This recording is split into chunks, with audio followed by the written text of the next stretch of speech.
After an argument, my wife abandoned me at a train station upstate, with no money and no ID.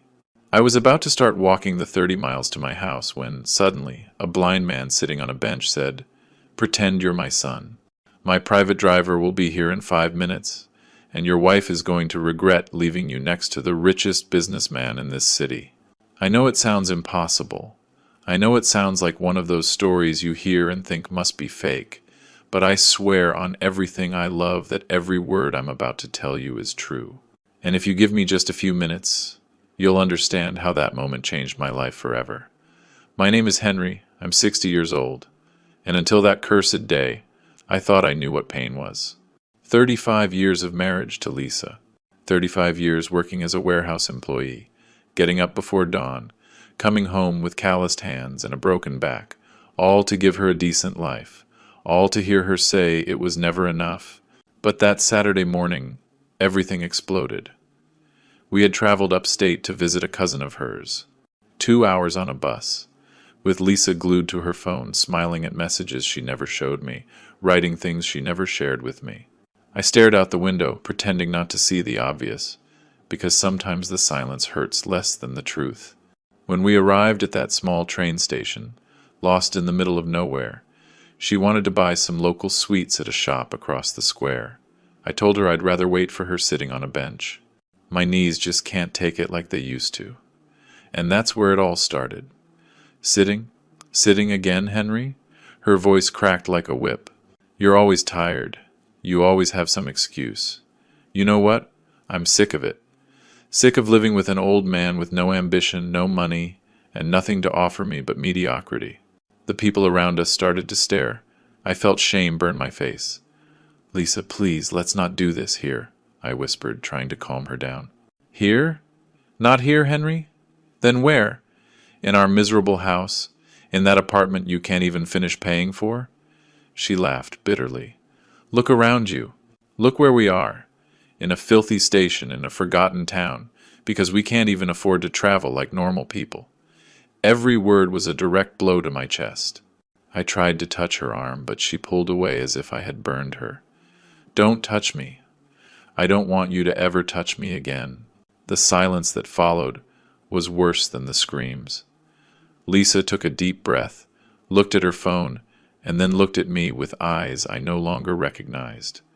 Cold, empty eyes. "You know what, Henry? It's over. I can't take it anymore. I'm not going to spend the rest of my life tied to a failure." She opened her purse, took out my wallet and my ID, and dropped them on the wooden bench next to me. But before I could react, she snatched them back up. "Better yet, I'll keep these. After all, what do you need them for out here? Lisa, what are you doing?" My voice came out broken, almost a plea. "I'm leaving you, Henry. Right here, right now. You can walk back home if you want, or you can stay here forever. I don't care." She turned and walked toward where the bus that brought us was parked. The driver was still there, having a coffee. I watched her get on, say something to him, and the bus started. Without me. Leaving me there in the middle of nowhere, without a single dollar in my pocket, without identification, without anything. I stood paralyzed, watching the bus disappear down the dusty road. The sun beat down hard on my head. The station was almost empty. A few street vendors, a woman with 2 children, and an old man sitting on the bench opposite me wearing dark glasses and holding a white cane. A blind man. I felt the world crumble beneath my feet. 30 miles to my house. 30 miles under the sun, without water, without money, without anything. At 60 years old, with shattered knees and a heart broken in 1,000 pieces. I sat on the bench, buried my face in my hands, and for the first time in decades I cried. I cried from rage, from helplessness, from shame. How had I gotten here? At what point had my life become this? And then I heard a voice next to me, soft but firm. "Excuse me, young man." I lifted my head. The blind man was turning his face toward me, as if he could see me through those dark glasses. "Are you talking to me?" I asked, clumsily wiping away my tears. "Yes, you. I heard everything, and I'm very sorry for what just happened to you." He paused, and then smiled in a strange way. "But I think I can help you. I didn't understand." Help me? A blind old man? I don't want to bother you, sir. Thank you, but I'll be fine. No, you won't be fine. His voice turned serious. But you will be if you listen to me. I need you to pretend something for me, just for a few minutes. I stayed silent, confused. The old man leaned slightly toward me and whispered, "Pretend you're my son. My private driver will be here in 5 minutes, and your wife is going to regret leaving you next to the richest businessman in this city." I stared at him like he was crazy. Pretend to be his son? The richest businessman in the city? This had to be a joke or worse, some kind of scam. But something in that man's voice, something in the calm way he spoke, made me hesitate. "Sir, I don't understand. Why would you do that for me? You don't even know me." The old man smiled, that strange smile, as if he knew something I didn't. "Because I know exactly what it feels like to be alone, abandoned, with no one to lend you a hand. And why can't I?" He adjusted his dark glasses. "My name is Frank, Frank Sterling. And if that last name sounds familiar, it's because you've probably heard of me. Frank Sterling." The name hit me like a lightning bolt. Of course I knew it. Everyone in the region knew that name. Owner of the largest food processing plant in the state, several hotels, and land that stretched for miles. A man whose fortune was estimated in the hundreds of millions of dollars. And he was here, sitting next to me, in a forgotten train station. Mr. Sterling, I can't. This doesn't make any sense. It makes all the sense in the world, Henry. He said my name even though I had never told him. I heard your wife call you. I heard every word she said to you. And let me tell you something. A woman who abandons her husband like that, without mercy, without dignity, deserves to see what she just lost. My heart was pounding. I didn't know if it was fear, hope, or just the adrenaline from the absurdity of the situation. But why would you do this for me? Frank sighed, and for a moment his face filled with a deep sadness. Because 30 years ago my only son died in an accident. He was about your age at the time. And since that day I've lived with an emptiness that nothing can fill.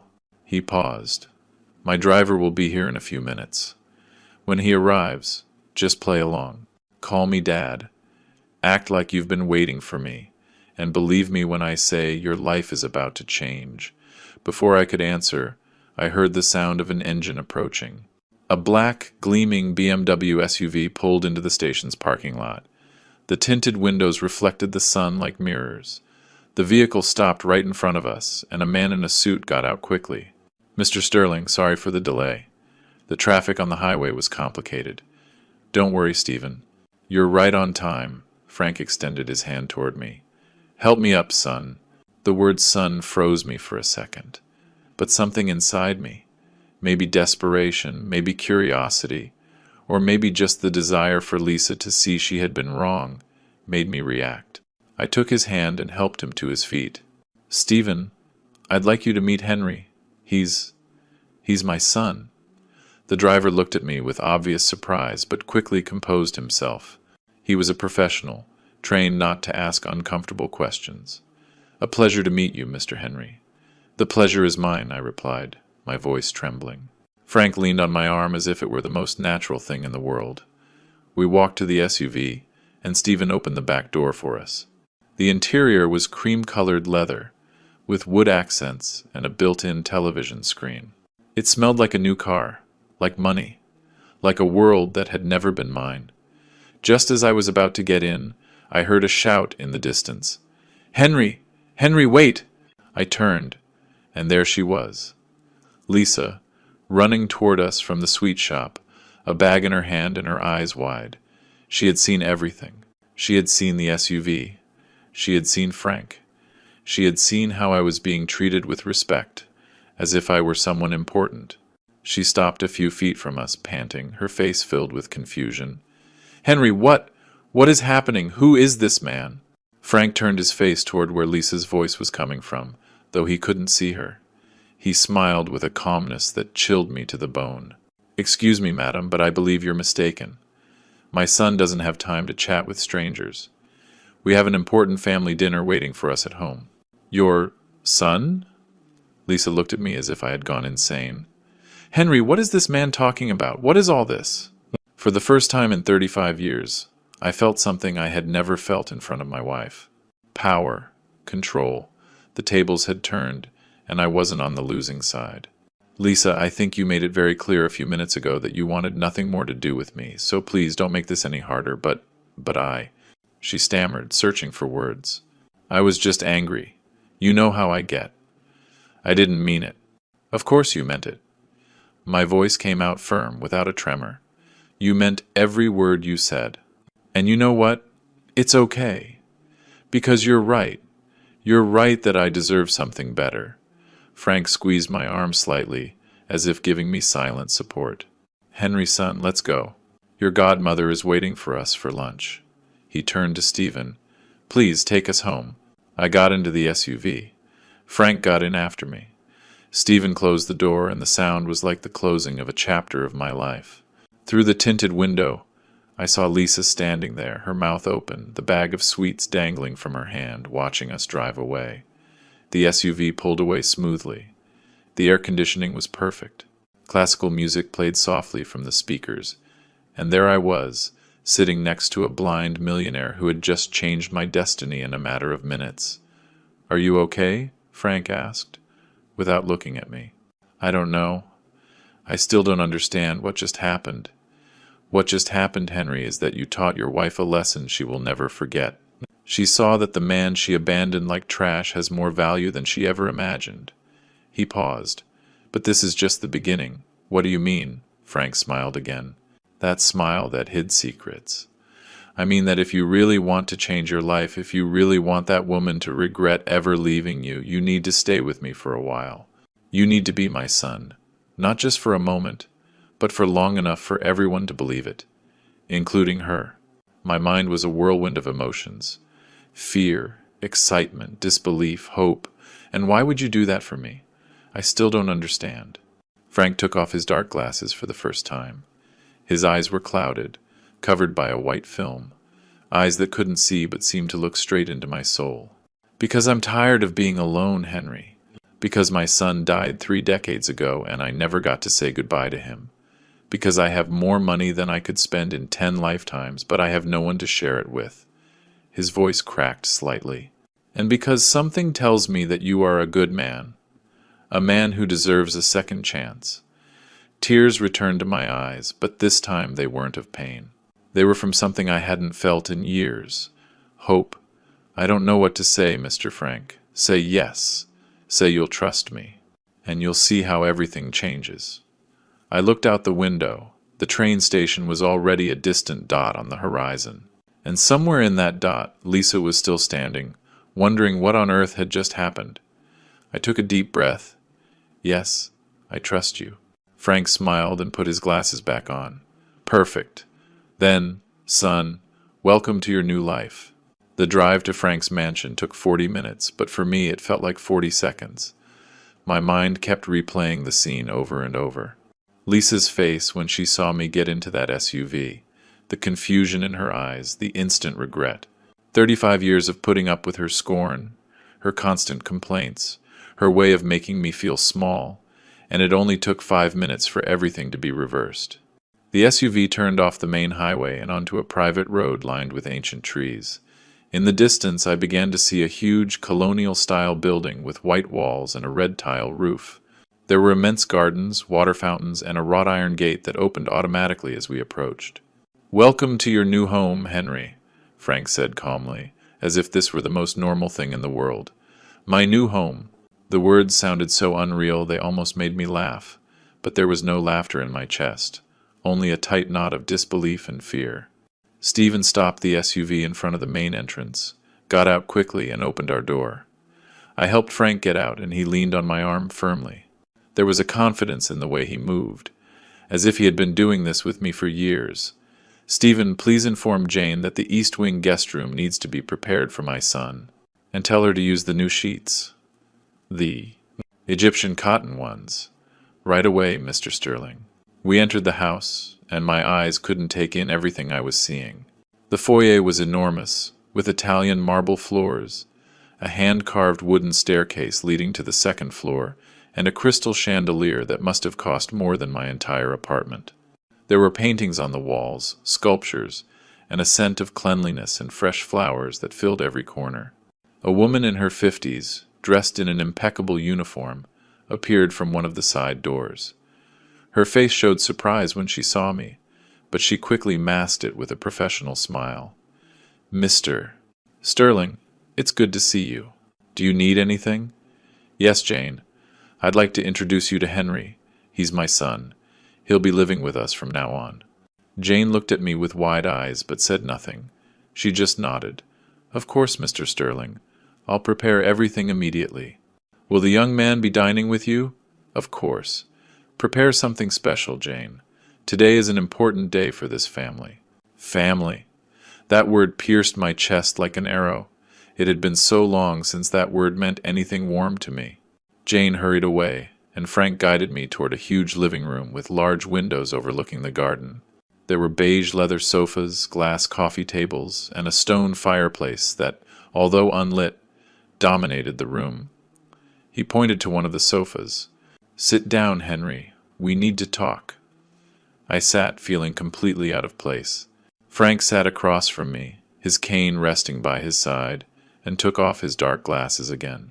His blind eyes looked at me without seeing, but somehow I felt he could see more of me than anyone with perfect sight. "I know you have many questions, and they are all valid. So I'm going to be completely honest with you." I nodded, even though he couldn't see it. 30 years ago, my son Anthony died in a car accident. He was 30 years old, newly married, and had his whole life ahead of him. From that day on, my wife was never the same. She died 5 years later, more from sadness than from any illness. And I was left alone. Alone with my money, my companies, and this emptiness I could never fill. His voice cracked slightly, but he maintained his composure. Since then, I've lived in this enormous house, surrounded by employees, business partners, people who only seek me out for my money. But no one who truly cares about me. No one to call me dad. No one to make me feel like my life has meaning beyond the numbers in my bank account. I remained silent, feeling the weight of his words. "When I heard you at that station today, when I heard how your wife humiliated you, abandoned you, treated you as if you were worthless, something inside me broke. Because I know what loneliness is, Henry, and I know what it feels like when your life no longer has a purpose." He paused. "But I also know that sometimes God puts people in our path for a reason, and I believe you are that reason for me." Tears streamed down my cheeks and I couldn't control them. "Mr. Frank, I don't know what to say. This is too much. I'm not your son. I don't deserve any of this. Don't say that. Don't you ever say you don't deserve anything." His voice became firm. "You worked your entire life to give that woman a decent life. You sacrificed your health, your youth, your happiness, and she repaid you with contempt. If anyone deserves a second chance, it's you." Frank leaned forward as if wanting to touch me, but stopped. "I have a proposal for you, Henry. Stay with me. Not as an employee, not as a guest, but as my son. Live in this house. Learn about my businesses. Let me show you the world you were never able to know. And in return, I only ask for one thing. Keep me company, call me Dad, and make me feel that my life still has meaning." My heart was pounding so hard I thought it would explode. "And what about my wife? My old life?" "Your wife abandoned you, Henry. She made that decision. And as for your old life, you can go back to it whenever you want. But I guarantee that after a few months here you won't want to go back, because you'll discover that you deserve so much more than what she made you believe." Frank held out his hand to me, searching for it in the air. "What do you say, son? Do you accept being part of my family?" I looked at his outstretched hand, wrinkled, covered in age spots, but firm. I looked around at that immense room that cost more than everything I had ever earned in my life. I thought about my small apartment, my warehouse job, about Lisa returning home after leaving me stranded. And then I thought about her face when she saw me get into that SUV. Her confusion, her regret. I took his hand. "I accept." "Dad." Frank smiled, a huge, genuine smile, full of a happiness he didn't seem to have felt in years. "Thank you, son. Thank you for giving my life meaning again. We stayed like that, holding hands, two lonely men who had just found something they had lost long ago, a family. Jane appeared at the door. "Mr. Sterling, dinner is ready, and Mr. Henry's room is also prepared." "Perfect. Henry, come. Let's have dinner as a family should." I stood up, still processing everything that was happening. I followed Frank to an enormous dining room with a solid wood table that could easily seat 20 people, but only two places were set, one at the head and one right next to it. We ate in silence at first. Roast chicken, roasted vegetables, imported red wine. Every bite tasted different, better, as if the food knew my life had changed. "Tomorrow, I'm going to call my lawyer," Frank said suddenly. "We're going to start the legal process to make you my official heir. Everything I have, the companies, the properties, the bank accounts, everything will be yours when I'm gone." I almost choked on my wine. "What? No, Mr. Frank. Dad, that's too much. I can't accept that." "Of course you can, and of course you will. Because if not for you, then for whom? For the vultures who are just waiting for me to die to fight over my fortune? No, Henry. I'd rather give it to someone who will value it, someone who will honor my name."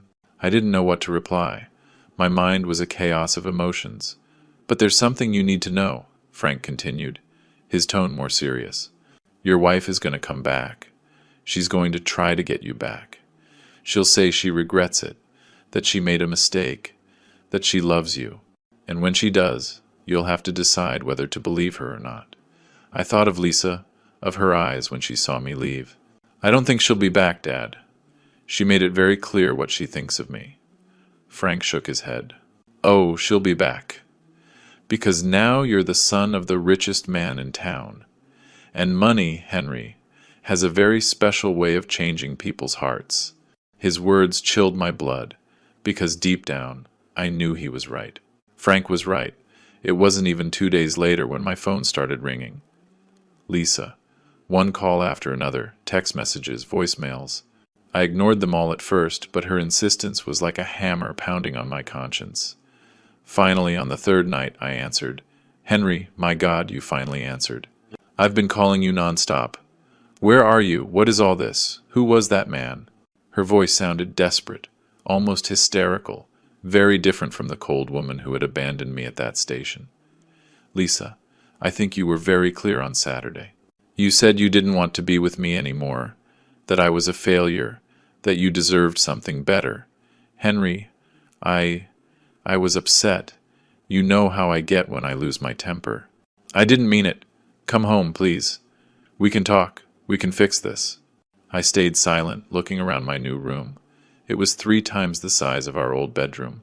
It had a private bathroom with a jacuzzi, a walk-in closet, and a king-size bed with sheets that probably cost more than our old mattress. The view from the window showed the garden illuminated by strategically placed lights, with a stone fountain in the center where water danced under the moonlight. "I'm not coming back, Lisa." "What? What are you talking about? Henry, this is your home. Your life is here. You can't just leave like this."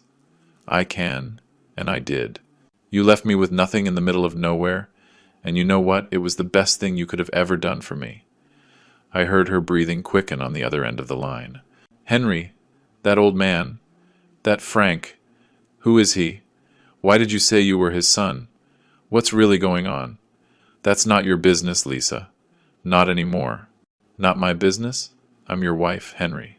I have a right to know where you are and who you're with. You're my wife on paper, nothing more. And soon, not even that. My lawyer will be in touch with you about the divorce proceedings." There was a long silence on the other end. When she spoke again, her voice had changed. It was soft, manipulative, the voice she used when she wanted to get something. "Henry, honey, don't talk like that. We're a family. 35 years together can't be thrown away over a silly argument. Please, just tell me where you are. I'll come get you and we can talk calmly." "No, Lisa, this is over. And believe me when I say, I'm going to be much better off without you." I hung up before she could reply. My hands were shaking. 35 years of marriage ended in a 3-minute phone call, but strangely, I didn't feel sadness, I felt liberation. I slept better that night than I had in years. The next morning, Frank woke me up early. Well, Jane knocked on my door to let me know that Mr. Frank was waiting for me in the dining room for breakfast. I got dressed in one of the shirts Jane had left in my closet the night before. New, designer clothes that fit me perfectly. Someone had taken my measurements without me even realizing. Frank was already sitting at the head of the table, drinking coffee, when I came down. "Good morning, Dad," I said, and the word came out more naturally than I expected. "Good morning, son. Slept well, I hope." "Better than ever." "I'm glad, because today we have an important day. We're going to visit my lawyer to start the legal adoption and inheritance paperwork. We're also going to open bank accounts in your name and teach you about the family businesses." Breakfast was plentiful. Fresh fruit, freshly baked bread, scrambled eggs, fresh orange juice. While we ate, Frank told me about his business empire. He had a food processing plant that exported to 12 countries, 3 luxury hotels, several commercial properties, and stocks in technology and energy companies. His fortune was estimated at over $500 million. $500 million. The number was so large I couldn't process it. I, who had worked my entire life for a monthly salary of barely $1,200, was now sitting next to a man who earned that in minutes. "I know it's a lot to take in," Frank said, as if he could read my thoughts. "But don't worry. You'll learn little by little, and Stephen will be with you every step of the way. He's been my right-hand man for 20 years. I trust him with my life." After breakfast, we got into the SUV. Stephen drove us downtown to a stylish office building. We went up to the 12th floor, where Frank's lawyer's office was. A man named Mark. No, wait, the lawyer was named Anthony. No, that was Frank's dead son. The lawyer was Stephen. No, Stephen was the driver. I got the names mixed up. The lawyer's name was Mark Stevens, a man in his 42nds, with an impeccable suit and a professional smile. "Mr. Sterling, what a pleasure to have you here. And this must be the young Henry you told me about on the phone." "That's right, Mark. Henry is my son, and I want you to start all the necessary legal procedures to formalize it before the law." Mark invited us to sit and began to explain the process. Legal adoption of an adult, change of last name if I wanted, a modified will, powers of attorney, joint bank accounts. My head was spinning with so much legal information. "Mr. Henry, I need to ask you something important," Mark said, looking directly at me. "Are you currently married?" "Yes, but we're in the process of divorce." "I see. Then we'll need that divorce to be finalized before proceeding with some of these formalities. A legally married wife has rights to any inheritance, unless there's a prenuptial agreement or a definitive divorce decree." Frank frowned. "How long does a divorce take here?" "It depends. If it's by mutual agreement and there are no complex assets to divide, it could be a matter of 3 to 6 months. If there's a dispute, it could take years. Henry, is your wife going to cause problems with the divorce?" I thought of Lisa, of her desperate voice on the phone, of how her attitude had changed when she realized I was with Frank Sterling. "She probably will, Dad. Now that she knows who you are, I don't think she'll want to let me go that easily." Frank banged his cane on the floor in frustration. "Mark, take care of this. Hire the best family lawyers. I want this divorce resolved as quickly as possible, and I don't want that woman to see a single cent of my fortune." "Understood, Mr. Sterling. I'll contact the firm of Jimenez and Associates. They're the best in complicated divorce cases." We left the office 2 hours later with a folder full of documents I had to sign. My head was still spinning. In less than a week, I had gone from being a warehouse employee abandoned by his wife to the adopted son of a billionaire. On the way back to the mansion, Frank spoke to me seriously. "Henry, I need you to understand something. From now on, your life is going to change completely. People are going to treat you differently.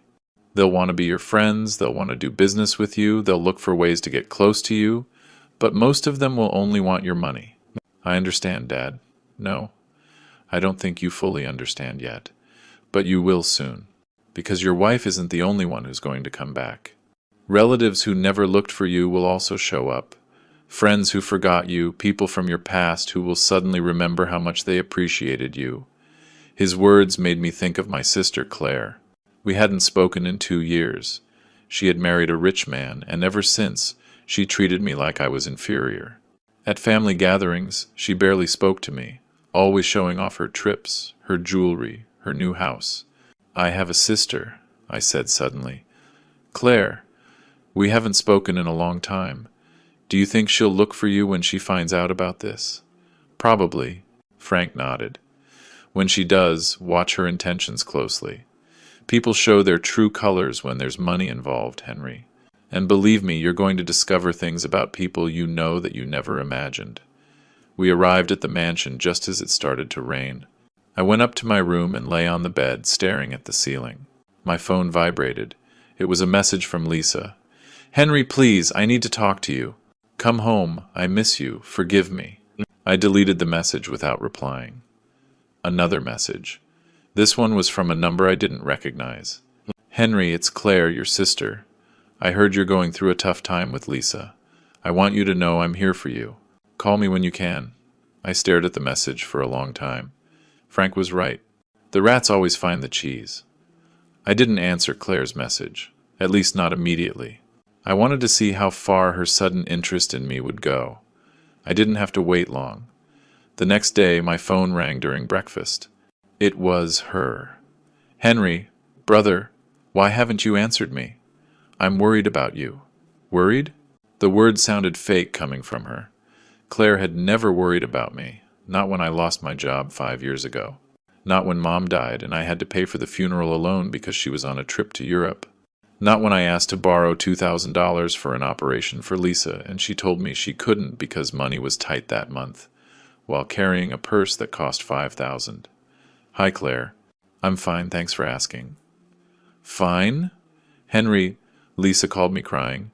"She told me you left her, that you went off with some strange man, that you're not answering her calls." "What's going on?" "What's going on is that Lisa abandoned me at a train station without money and without ID, Claire. And I made the decision not to go back to her." There was a pause on the other end. "But Henry, she's your wife. Couples fight, it's normal. You can't just throw everything away over one argument." "It wasn't just one argument, Claire. It was the straw that broke the camel's back after years of humiliation." "Well, but what about that man you left with?" "Lisa told me you got into a luxury SUV with an old man." "Who is he?" There it was, the real reason for her call. She didn't care about my well-being. She wanted to know who Frank was. She wanted to know if the rumors that were probably already circulating around town were true. "He's someone who helped me when I needed it most." That's all you need to know. "Henry, I'm your sister. I have a right to know who you're with." "What if he's someone dangerous? What if he's using you?" I almost laughed. Her, talking about using people. "Don't worry about me, Claire. I'm better than ever, so it's true." "You're living in the Sterling mansion, aren't you?" "My God, Henry, how did you manage that?" "Are you working for him? Are you his employee?" And there was the usual contempt, barely hidden beneath her fake concern. To her, I could only be an employee of someone rich, never an equal. "I'm not his employee, Claire. I'm his son." The silence that followed was long and thick. His son? Henry, what are you saying? That doesn't make any sense. It makes all the sense in the world. Frank Sterling adopted me. I'm his legal heir. And soon, when all the paperwork is finalized, I'm going to have access to his entire fortune. I heard Claire breathing heavily, processing the information. "Henry, I didn't know. This is incredible. I'm so happy for you, brother." "Really?" "Oh, yeah? You're happy? Just like you were happy when I lost my job? Or when I asked you for help and you told me money was tight?" "Henry, that was years ago. You know we were having financial problems back then." "Sure, so much so that the next month you bought a new car." "Henry, don't be like that. We're family. I know I've made mistakes, but now I want to be there for you. I want us to reconnect as siblings." Frank entered the dining room at that moment, guided by his cane. He looked at me, or at least turned his face toward where I was, and raised an eyebrow as if asking who it was. "Claire, I have to go. We'll talk later." "Wait, Henry. We can see each other today. We can have lunch together. It's been so long since we really talked." "I'll think about it. Goodbye." I hung up before she could insist. Frank sat at the table with his usual elegance. Your sister? Yes. How did you know? By your tone of voice. There's a specific kind of weariness that only family can cause. He smiled slightly. Does she want money? She hasn't asked for it directly yet, but I know she will. Or something worse? Something worse. She'll want to use me to climb the social ladder, to show off that her brother is the son of Frank Sterling, to open doors that were previously closed to her. Frank nodded as Jane served him coffee. Family can be complicated, Henry. Sometimes the people you love the most are the ones who hurt you the most. I learned that the hard way. What happened? Frank took a sip of coffee before answering. When my son died, I had 3 siblings. 1 older, 2 younger. They all came to the funeral, they cried. They said they'd be there for me. But as soon as they read the will and saw that Anthony was my only heir, and that I now had no children, they started fighting among themselves over who should get my fortune when I died. They even sued me, Henry. My own siblings. Suing me to force me to divide my inheritance while I was still alive. His words chilled me. And what did you do? I disinherited all of them. I changed my will and made it clear they wouldn't see a single cent of my money.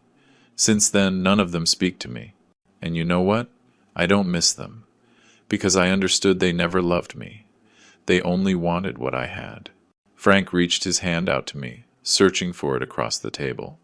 I took it. That's why I chose you, Henry. Because when I found you, you had no idea who I was. You didn't look for me. You didn't ask me for anything. You were at your lowest point. Shattered, humiliated, and even so, when I offered you help, you hesitated. Because you're not used to receiving without giving something in return, that humility, that integrity. That's something money can't buy.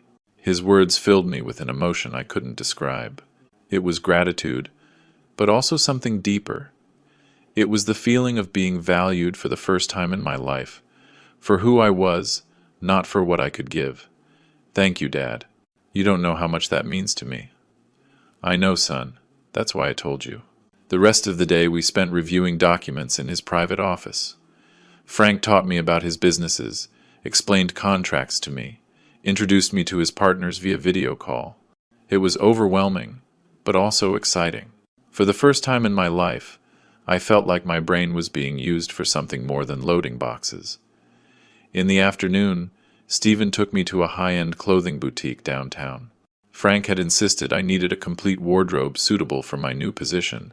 3 hours later, I walked out with 12 suits, 20 shirts, Italian shoes, Swiss watches, and a platinum credit card in my name with a $50,000 monthly limit. $50,000. More than I earned in 3 years of work. When I returned to the mansion, Jane was waiting for me at the entrance with a worried expression. Mr. Henry, there's a woman waiting for you in the sitting room. She says she's your wife. My heart stopped. Lisa. I entered the room and there she was. She had dressed with care. A new dress, perfect makeup, freshly styled hair. But there was something in her eyes she couldn't hide. Desperation.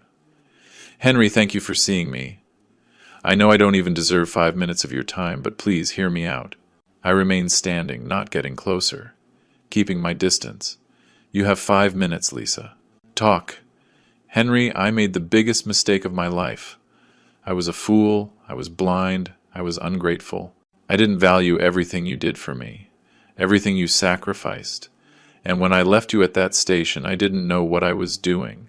I was furious, frustrated with my life, and I blamed you for things that weren't your fault. Tears streamed down her face, but I had seen them before.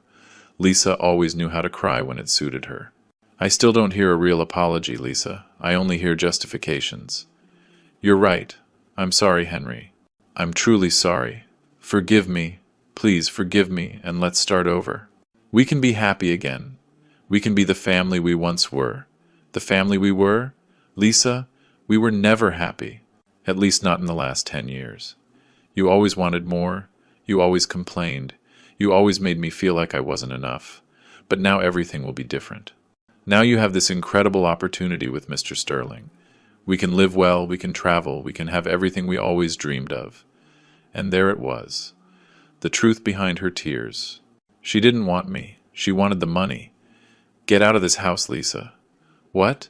No, Henry, please. I said, get out, and don't come back. My lawyer will be in touch with you about the divorce.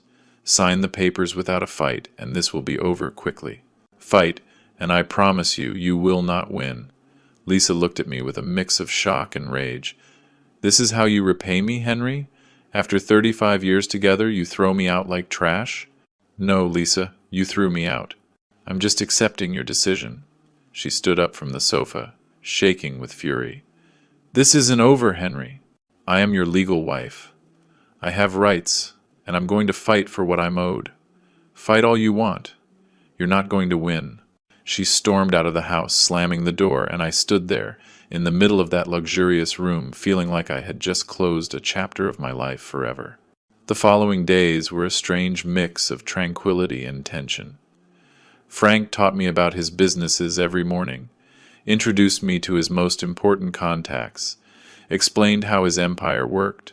I absorbed everything like a sponge, discovering I had a mind for numbers and strategy that I had never been able to develop loading boxes in a warehouse. But the nights were different. At night, my phone wouldn't stop vibrating. Lisa, Claire, unknown numbers. Everyone wanted something from me. Everyone had discovered that Henry, the failure, the warehouse employee, was now the adopted son of the richest man in the city. A week after Lisa came to the mansion, I received a legal summons. She had hired lawyers and was suing for alimony, division of assets, and compensation for emotional distress. She was asking for $50,000 a month and half of any property I acquired during our marriage, including, her lawyers argued, any future inheritance from Frank. Mark, Frank's lawyer, almost laughed when he read the documents. This has no legal basis. She abandoned you, there are witnesses, and any inheritance you receive from Mr. Sterling is after the separation. She has no right to anything.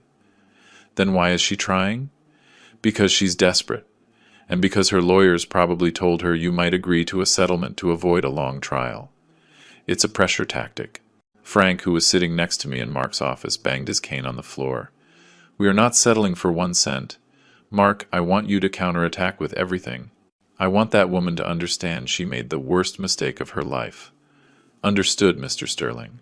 I'm going to file for divorce based on abandonment. I'll present the statements from the witnesses at the train station, and I'll make sure she receives absolutely nothing. We left the office with a clear strategy, but I couldn't shake the discomfort in my chest. 35 years of marriage ending in a legal war. It wasn't how I imagined things would end. I know what you're thinking, Frank said in the SUV on the way back. You're thinking this is cruel, that maybe you should give her something to end this quickly and without so much conflict. How do you know? Because you're a good man, Henry, and good men always hesitate when they have to be tough. But let me tell you something I learned many years ago. Kindness doesn't mean being a fool. She abandoned you, she humiliated you, she made it very clear you were worthless to her. And now that you're worth something, she wants to come back. Do you really think she deserves your compassion? I don't know, Dad, it's complicated. It's not complicated. It's simple. She made her choice. Now she has to live with the consequences. That night, Claire finally showed up at the mansion. She didn't call beforehand, didn't ask if she could come. She just arrived, buzzed at the gate, and Stephen let her in after consulting me. I received her in the sitting room, the same one where Lisa had been days before. Claire walked in with her usual confidence, looking at everything with assessing eyes, mentally calculating how much each piece of furniture, each painting, each lamp cost. Henry, brother, this is incredible. This house is a palace. Hello, Claire. To what do I owe your visit? Do I need a reason to visit my brother? It's been so long since we talked face to face. I wanted to see you, to know how you are. She sat down without being invited, crossing her legs with studied elegance. I'm fine. Better than ever, in fact. I can see that. Henry, I still can't believe all this. How did it happen? How did you meet Mr. Sterling? I told her the story, the edited version. The argument with Lisa, the abandonment at the station, the meeting with Frank. I omitted the most painful details, Lisa's exact words, the depth of my humiliation. Claire listened intently, but I could see the wheels turning in her head. It's like a fairy tale, Henry. Really, I'm so happy for you. She paused. And you know, I've been thinking, now that things have changed so much for you, we could help each other. There it was, the real reason for her visit. Help each other? In what way? Well, you know that Greg and I have always been well off, but lately, things have been a bit complicated. Greg's company is going through a rough patch, and we have some financial commitments that... You want money, Claire? She blinked, surprised by my directness. It's not that I want money, Henry. It's just that I thought, as family, we could support each other. Besides, when Dad died, I helped you with the funeral expenses, remember? You lent me $2,000 that I paid back in 6 months, Claire. And before that, when I needed help, you told me you couldn't. Henry, that was different. At that time, we really couldn't. But now that I can, you expect me to help you without a second thought. Claire stiffened, her mask of the concerned sister beginning to crack. I didn't expect you to be like this, Henry. We're family. Family is supposed to help each other. You're right. It is supposed to. But for the last few years, when I was the one who needed help, you weren't there. Now that I have something, you show up with your hand out. I can't believe you're so resentful. My God, Henry, you've become like those arrogant rich people who despise their own family. I don't despise my family, Claire. I just learned to recognize who really loves me and who just wants my money. She stood up abruptly, her face red with fury. You know what, Henry? I thought this had changed you for the better, but I see it's only made you bitter and selfish. And in case you don't know, Lisa called me. She told me how you treated her, how you threw her out of this house. She's right. You're not the man I knew anymore. Good, because that man was a fool who let everyone take advantage of him. Claire walked to the door but stopped before leaving. You're going to regret this, Henry. Lisa asked me to testify in her favor at the divorce hearing. And you know what? I think I'm going to do it. Because she deserves something after putting up with you for 35 years. Her words hit me like a punch to the stomach. My own sister willing to betray me for a woman who wasn't even her blood relative. Do whatever you want, Claire, but when you walk out that door, don't come back, because you won't be welcome here ever again. Perfect. I don't need your money. And I definitely don't need a brother who thinks he's superior just because some rich old man adopted him. She stormed out, slamming the door, just like Lisa. And I stood there, shaking with anger and pain. Frank appeared at the door of the room a few minutes later, guided by the sound of my agitated breathing. I heard everything. I'm sorry, Dad. I didn't want you to witness that. Don't apologize. I told you this would happen. People show their true faces when money is involved. He sat down next to me. Does it hurt? A lot. She's my sister, Dad. We grew up together. We shared a whole life. I know, son. But sometimes the people we've known all our lives are the ones we know the least. Your sister never valued you, and now that she can't use you, she attacks you. It's easier to blame you than to accept that she's the problem. She said she's going to testify for Lisa, that she's going to help her in the divorce. Frank nodded, not seeming surprised. Let her. Mark will destroy her testimony. Because the truth is on your side, Henry, and in the end, the truth always wins. I couldn't sleep that night. I tossed and turned, thinking about Claire, about Lisa, about how my life had exploded into 1,000 pieces in such a short time. But I also thought about Frank, about how a stranger had shown me more love and loyalty in 2 weeks than my own family had in decades. At 3 in the morning, I went down to the kitchen for a glass of water. Frank was there, sitting in the darkness, with a cup of tea in his hands. Can't sleep either, can you? I sat across from him. No, I can't stop thinking about everything that's happening. It's normal. You're losing the people you thought were your family. It hurts, even if those people don't deserve it. How did you get over it? When your siblings betrayed you, how did you move on? Frank took a sip of tea before answering. I realized that family isn't just blood, Henry. Family is loyalty. It's love. It's being there when you're needed most. And sometimes, your real family isn't the one you're born with, but the one you choose. He looked at me with those blind eyes that seemed to see everything. That's why I chose you. And that's why I'm going to protect you from everyone who wants to hurt you, including your own sister. Thank you, Dad. Don't thank me. That's what real family does. We sat there, in silence, two men who had found in each other what the world had denied them, a home. But I didn't know at that moment that Claire's betrayal was just the beginning, and that the worst was yet to come. 2 weeks after Claire's visit, I got a call from Mark. His voice sounded tense, worried. "Mr. Henry, I need you to come to my office as soon as possible. Things have happened that you need to know about." Frank and I arrived an hour later. Mark was waiting for us with a folder full of documents on his desk and a grave expression on his face. "Mr. Sterling, Henry, I have bad news. Lisa isn't just suing for divorce. She's now alleging that you, Henry, committed marriage fraud and abandonment. She says you left her without resources, that you took all the couple's savings, and that you're living a life of luxury while she doesn't even have enough to eat." "What?" "That's a lie. She was the one who left me with nothing. I know. But she has witnesses. Your sister Claire filed a sworn affidavit saying you were always a negligent husband, that you emotionally abused Lisa, and that you planned all of this to get Mr. Sterling's fortune." I felt as if ice water had been thrown on me. "Claire," my sister said that. "There's more. Lisa hired a private investigator. They're questioning the legitimacy of the adoption, alleging that you manipulated Mr. Sterling into adopting you, taking advantage of his blindness and his loneliness." Frank slammed his cane on the floor with such force that the sound echoed through the office. "That's ridiculous. I'm in full control of my mental faculties. No one manipulated me into anything. I know, Mr. Sterling, but they're building a case. And the worst part is, they've gotten more people. A cousin of Lisa's, who is a lawyer, is handling the case pro bono, and they've contacted your former employees, Mr. Sterling, looking for any statement that could make Henry look bad."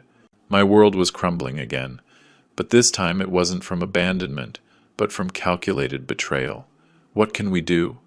Mark took a deep breath. "We can fight. We have the truth on our side. But I need to warn you, this is going to get ugly. Very ugly.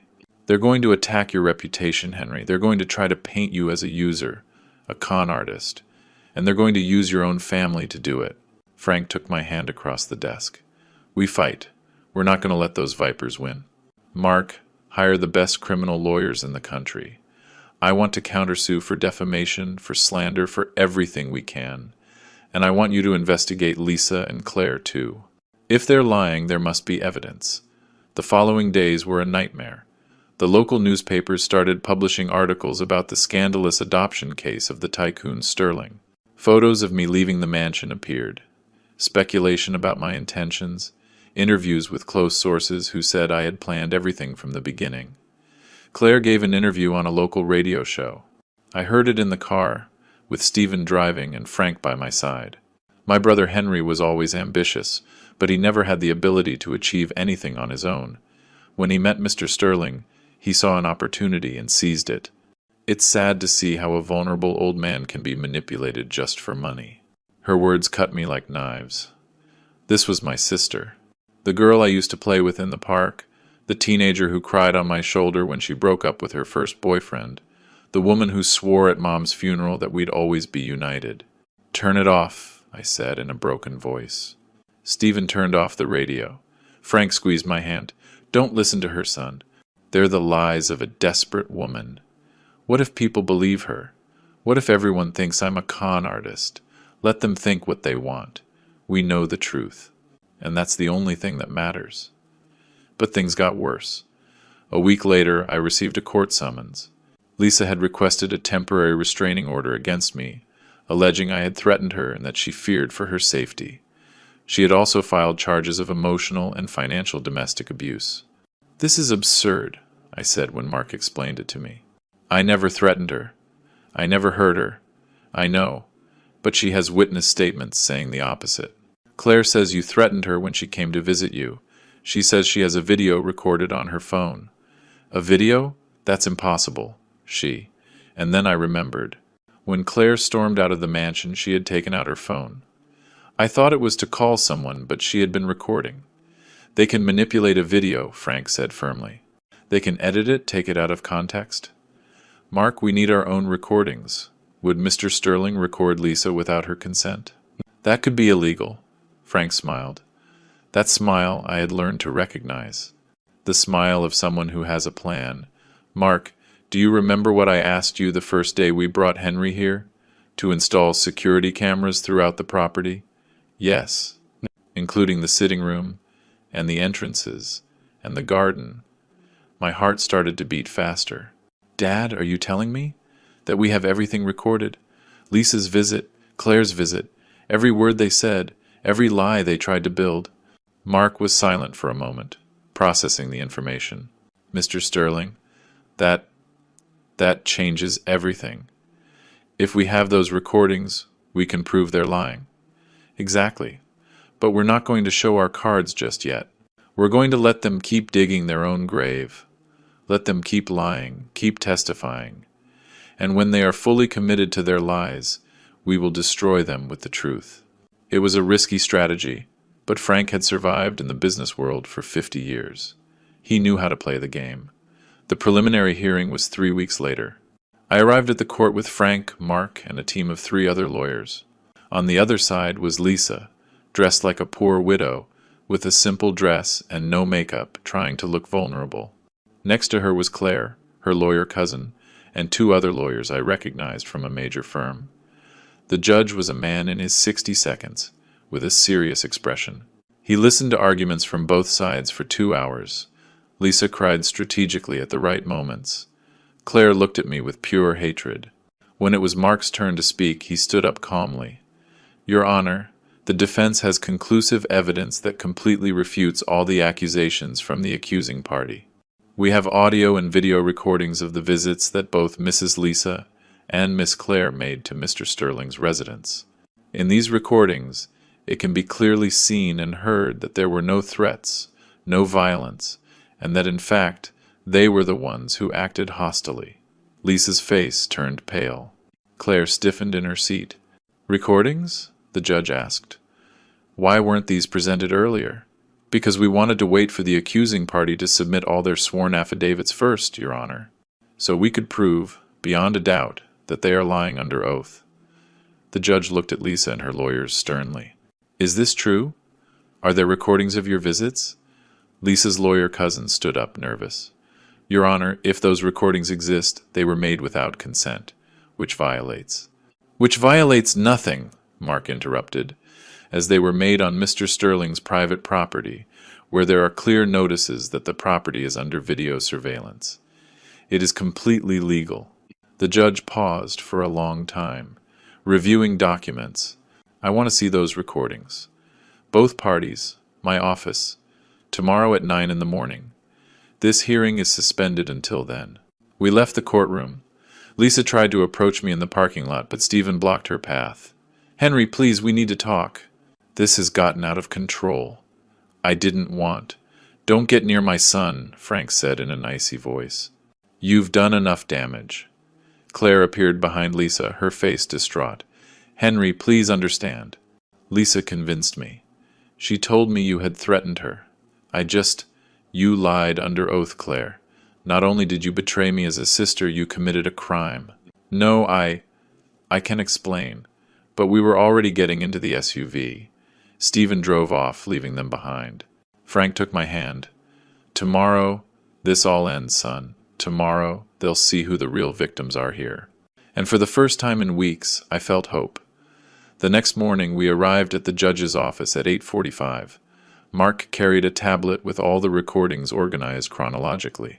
Frank was by my side, calm, with that confidence that only comes from knowing you have the truth on your side. Lisa and Claire arrived 15 minutes later, accompanied by their lawyers. They both looked haggard, with deep dark circles under their eyes. It was obvious they hadn't slept. The judge received us in his private chambers, a sober office with shelves full of legal books and a massive oak desk. He told us to sit and got straight to the point. Mr. Stevens, please show me those recordings. Mark connected the tablet to a large screen on the wall. The first recording began to play. It was the day Lisa came to the mansion. The video quality was perfect, the audio crystal clear. You could clearly see her entering the sitting room, faking tears, how her words changed tone when I told her I wouldn't go back to her, and at the end, her expression of pure fury when I asked her to leave. "This isn't over, Henry. I am your legal wife. I have rights, and I'm going to fight for what I'm owed." Her own words condemned her. There were no threats from me, no violence, just a woman furious that her plan to get me back to access the money had failed. The second recording was of Claire. Her entire visit, from when she entered, sizing up every piece of furniture, to the moment she asked for money without saying it directly, and finally, her explosion of rage when I said no. "You're going to regret this, Henry." Lisa asked me to testify in her favor at the divorce hearing, and you know what? I think I'm going to do it. The judge stopped the video and looked at Claire sternly. "Miss, did you threaten to give false testimony in favor of the plaintiff?" Claire was white as a sheet. No, I was angry. I didn't mean it. But you did file a sworn affidavit saying your brother had been violent and negligent, correct?" "Yes, but is there any recording where Mr. Henry shows violent or threatening behavior?" Mark shook his head. "None, Your Honor. In all the recordings, Mr. Henry behaves calmly and respectfully, even when he is being verbally attacked." The judge leaned back in his chair, looking at Lisa and her lawyers. "Ma'am, do you have anything to say in your defense?" Lisa tried to speak, but her voice came out broken. I thought he had threatened me," Claire told me. "So your testimony was based on what someone else told you, not on facts you personally witnessed." "Yes, but—" The judge raised a hand, stopping her. "I've seen enough. Mrs. Lisa, Miss Claire, you have both lied under oath. You have submitted false statements to this court. That is perjury, a serious crime. Your lawyers will explain the legal consequences of your actions." Lisa's lawyer cousin tried to intervene. "Your Honor, if I could." "Silence. I don't want to hear any more." The judge looked at Mark. "Does the defendant wish to proceed with a countersuit?" "Yes, Your Honor, for defamation, slander, and emotional distress. We also request that legal proceedings be brought against the accusers for perjury." "Approved. Furthermore, I am dismissing all of Mrs. Lisa's claims. There is no evidence of abuse, financial abandonment, or any of the accusations she presented. The divorce will proceed under the terms of separation due to abandonment by the plaintiff. Mrs. Lisa will receive no alimony or compensation whatsoever." Lisa began to cry, but this time they were real tears of desperation. "No, please, Your Honor. I have nothing. I have no money, no job. You should have thought of that before you abandoned your husband and then tried to extort him. This hearing is adjourned. My assistant will send you the official documentation within 48 hours. We left the judge's chambers. In the hallway, Claire tried to approach me again. "Henry, please, brother, don't let them prosecute me. I have children. I have a family. If I'm convicted of perjury, I'll lose everything." I looked her in the eyes. The same eyes that looked at me with contempt when I was poor. The same eyes that gleamed with greed when she found out I was rich. And now, those same eyes were begging for mercy. "You should have thought about your children before you betrayed your brother, Claire. Before you lied under oath. Before you tried to destroy my life out of greed." "Henry, please," Lisa convinced me. "She told me you had threatened her, that you had changed, that you had become dangerous. I just wanted to protect her. Liar, you wanted money. You wanted Lisa to win the lawsuit so I would give you what you asked for. But it didn't work, and now you're going to pay the consequences of your actions." Frank touched my arm gently. "Let's go, son. They don't deserve any more of your time." We walked toward the exit. Behind us, Lisa and Claire were left crying in the court hallway, surrounded by lawyers who were probably explaining how many years in prison they faced for perjury. In the SUV, on the way back to the mansion, Frank spoke softly. "How do you feel?" "I don't know. I should feel victorious, but I just feel empty. It's normal. You've just seen the true face of the people you loved. It hurts. even if they deserved what they got. Do you think I was too hard on Claire? No. You were fair. She made choices, Henry. Conscious choices to lie, to betray you, to try and destroy you. The consequences are hers, not yours. We arrived at the mansion just as it started to rain. Jane was waiting for us at the entrance with towels and hot tea. Frank went up to his room to rest, and I stayed in the sitting room, watching the rain fall on the garden. My phone vibrated. It was an unknown number. I hesitated, but answered. Henry. It was Greg, Claire's husband. What do you want, Greg? I need to talk to you. Claire is devastated. She's at home crying nonstop. The kids are asking what's wrong. Please, Henry, you have to drop the charges. She made a mistake, but she doesn't deserve to go to jail. A mistake? Greg, she lied under oath. She tried to destroy my reputation. She tried to help Lisa rob me. I know, and it was stupid, but please, think about your nephews. You can't leave them without a mother. His words hit me. My nephews. Manuel, 7, and Gilda, 5. Innocent children who were not to blame for their mother's actions. Greg, Please, I'm begging you. Claire is willing to apologize publicly, to retract everything she said, to do whatever is necessary. Just don't put her in jail. I closed my eyes, feeling the weight of the decision on my shoulders. Let me think about it. I'll call you tomorrow. I hung up and went upstairs to find Frank. I found him in his private office, listening to classical music. Dad, I need your advice. Tell me, son. I told him about Greg's call, about my nephews, about the guilt I felt. Frank listened in silence, and when I finished, he spoke with wisdom. Henry, justice and revenge are two different things. Justice is giving everyone what they deserve. Revenge is hurting because you were hurt. Claire deserves consequences for her actions. But the question you have to ask yourself is, what kind of man do you want to be? The kind of man who destroys families even if they are at fault? Or the kind of man who sets firm boundaries but shows mercy when possible? I don't know. Then think about it tonight. And tomorrow, when you have the answer, you'll know it's the right one, because it will come from here. He pointed to his chest, where his heart was. I didn't sleep that night. I tossed and turned, thinking about Claire, my nephews, Lisa, and everything that had happened. And at some point in the early morning, as the rain continued to fall outside, I knew what I had to do. The next morning I called Mark. I want to drop the perjury charges against Claire, but with conditions. What conditions? That she publicly retracts everything she said, that she apologizes in the same media where she defamed me, and that she signs a document acknowledging that she lied and agreeing to have no contact with me ever again. And what about Lisa? With her, I'm moving forward. Let her face the full consequences. She doesn't have innocent children who will suffer for her actions. Understood. I'll prepare the documents. When I told Frank my decision, he smiled. You did the right thing, son. You showed that you are better than them. But you also set clear boundaries. That is wisdom. 2 days later, Claire appeared on a radio program, her voice breaking, and retracted everything. I lied about my brother Henry. I said terrible things that were not true.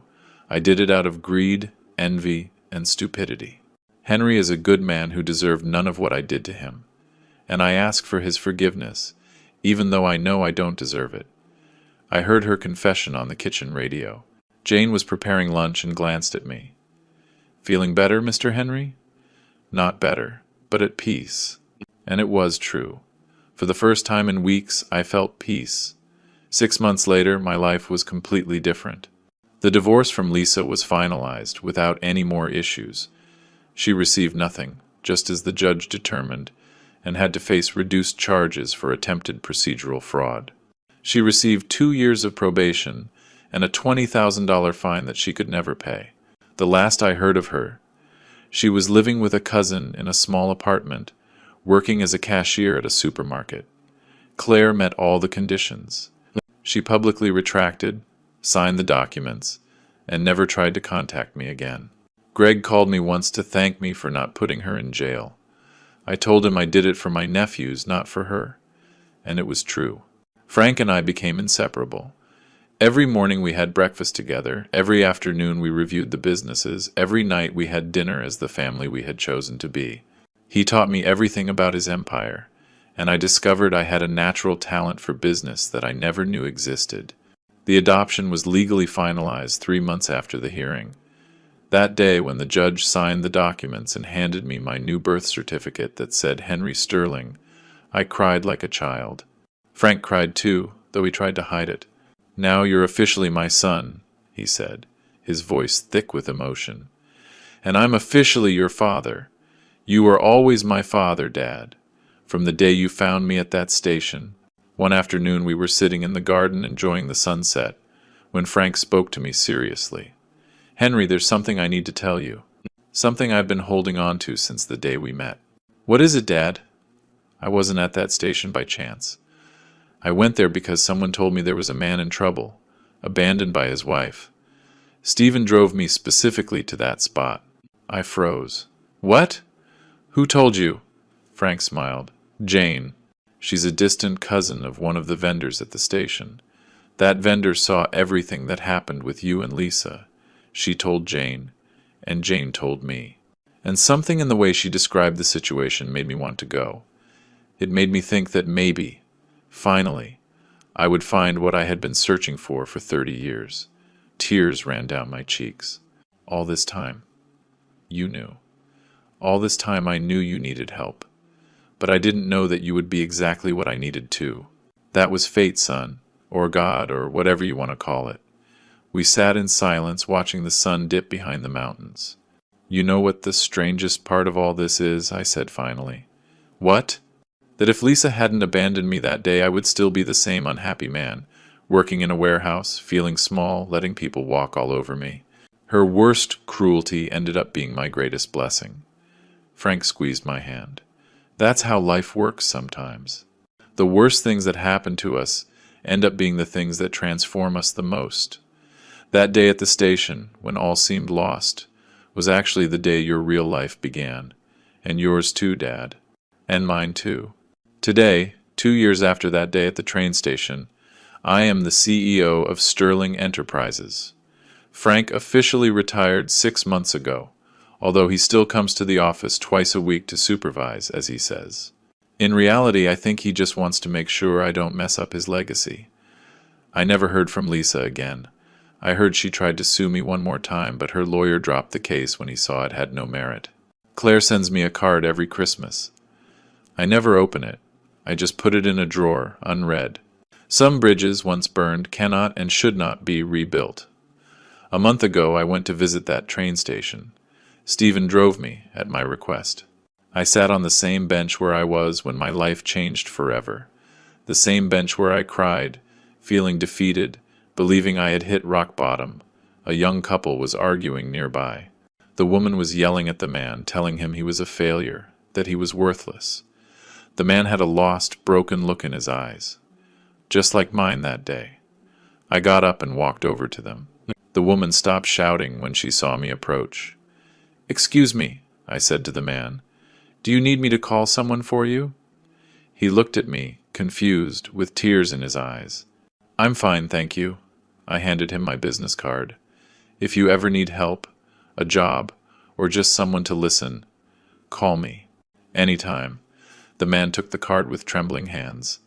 The woman stared at me with wide eyes, probably recognizing the Sterling name. I walked back to the SUV, where Frank was waiting. "Did you do a good deed today?" he asked with a smile. "I tried. I don't know if he'll call, but if he does, I'm going to help him, just like you helped me." That's how you build a legacy, son. Not just with money, but with compassion. On that day, I was left alone at a train station. I thought my life was over. But in reality, it was just beginning. I lost a wife who never valued me, a sister who never respected me, and a life that never made me happy. And in return, I gained a father who loved me unconditionally, a family I chose to build, and the dignity I always deserved but never claimed. Sometimes the worst betrayals are the greatest blessings in disguise. And sometimes finding your true home means losing everything else first. Today I am Henry Sterling, son, businessman, and finally, a man at peace with himself. And it all began the day a blind man whispered to me, "Pretend you're my son.